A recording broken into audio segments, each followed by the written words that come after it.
Bismillahirrahmanirrahim. Assalamualaikum warahmatullahi wabarakatuh. Alhamdulillahirabbil alamin. Kita bersyukur kepada Allah, Tuhan yang Maha Esa, yang Maha Pengasih lagi Maha Penyayang.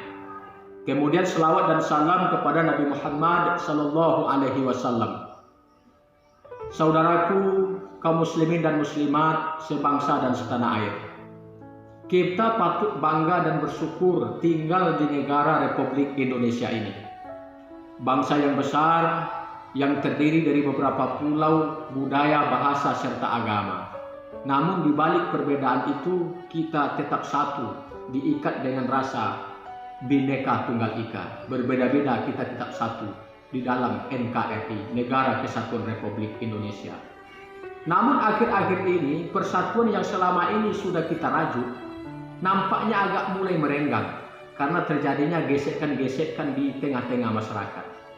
Gesekan yang terjadi di tengah masyarakat itu bukanlah disebabkan masalah politik, bukan pula masalah ekonomi, tetapi kebanyakan pertikaian yang terjadi di masyarakat itu adalah karena perbedaan cara pandang terhadap masalah agama. Ini yang sangat memprihatinkan kita. Harusnya agama itu kan membawa kepada kemaslahatan. Harusnya agama itu membawa kepada kedamaian. Jangan justru malah karena kebagusan kita di dalam menjalankan perintah agama kita, lalu kemudian seenaknya saja kita merendahkan harkat dan martabat orang lain yang berada di luar keyakinan kita. Tentu ini tidak dibenarkan sama sekali. Memang kita akui, wahai saudaraku, masyarakat Indonesia ini adalah sangat religius. Hampir di setiap lini kehidupan itu selalu dikaitkan dengan masalah agama.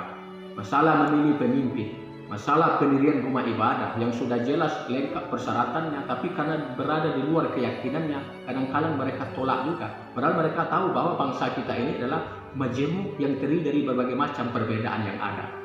Kemudian juga ada pula upaya daripada kelompok yang dia yakini bahwa agamanya baik, lalu kemudian berupaya untuk merubah ideologi negara yang sudah lama dibangun oleh pendiri bangsa ini.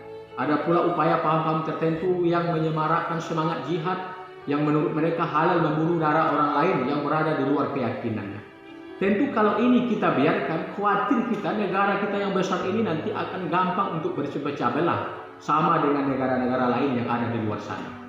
Maka oleh sebab itu pemerintah melalui Kementerian Agama mengupayakan untuk mewujudkan moderasi beragama. Apa itu moderasi beragama?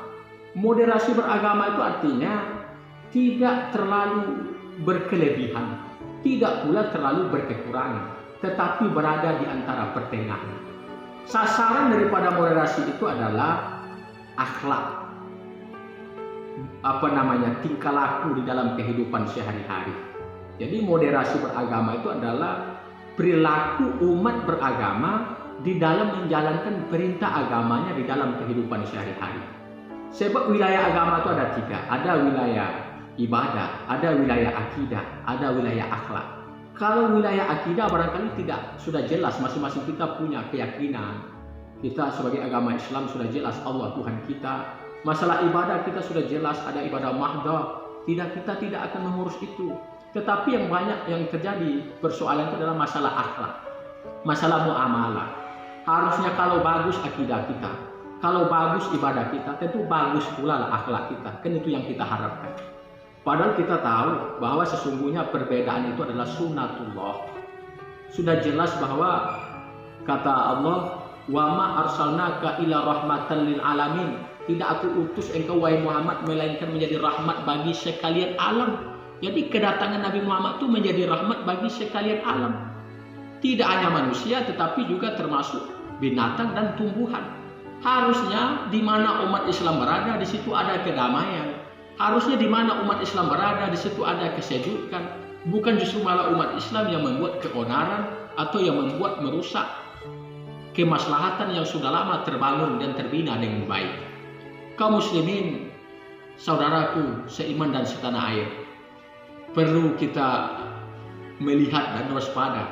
Jangan sampai dengan alasan untuk mengamalkan perintah agama lalu seenaknya saja kita jatuhkan harga diri orang lain. Jangan sampai atas nama menjalankan perintah agama lalu kita robah ideologi bangsa atau yang sudah jelas disusun untuk kemaslahatan umat. Jangan sampai gara-gara menegakkan perintah agama lalu kemudian kita rusak rasa persatuan dan kesatuan yang ada di antara kita. Tentu itu tidak dibenarkan sama sekali. Maka oleh sebab itu, kaum muslimin dan muslimat, saudaraku sebangsa dan setanah air, kita harus kembali kepada jati diri kita sebagai seorang manusia. Tidak ada manusia yang ingin dijatuhkan harga dirinya. Tidak ada yang ingin manusia dijatuhkan harga dan martabatnya. Cobalah kita perhatikan akhir-akhir ini yang banyak menyebarkan berita hoax, yang banyak menghina orang, yang banyak berpersangka buruk, yang banyak intimidasi. Siapa itu? Coba tanya diri kita sendiri. Kita harusnya yakin bahwa sesungguhnya Islam ini dikembangkan dengan akhlak. Orang tertarik masuk Islam pada masa Rasul karena akhlak Nabi. Sehingga orang Yahudi, orang Quraisy tertarik masuk Islam karena Nabi itu orangnya baik. Jangan sampai kita umat Islam yang mengaku agama kita paling baik, tetapi karena akhlak kita tidak baik, justru orang malah lari seleranya daripada Islam itu sendiri. Maka oleh sebab itu jangan kita terlalu sibuk untuk menyalahkan orang lain, tetapi mulailah dari diri kita sendiri. Bagaimanapun juga perkembangan zaman tidak akan bisa kita tolak, tapi mulailah ajarkan anak-anak kita akidah yang mantap. Persoalan agama ini mungkin di tahun sekarang tidak ada orang non-muslim tinggal di negara kita. Tetapi 10 tahun yang akan datang, karena negara ini terus berkembang, masyarakat terus berkembang, bisa saja ada orang di luar agama kita yang tinggal di tempat kita.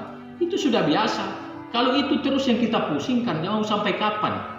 Tidak akan pernah berhenti. Karena sekali lagi, surga dan neraka sudah disediakan oleh Allah untuk manusia. Kalau semuanya di dunia ini orang baik, lalu siapa nanti yang akan menghuni daripada neraka itu sendiri? Mudah-mudahan ada manfaatnya untuk kita bersama. Banyak maaf. Billahi taufiq wal hidayah. Assalamualaikum warahmatullahi wabarakatuh.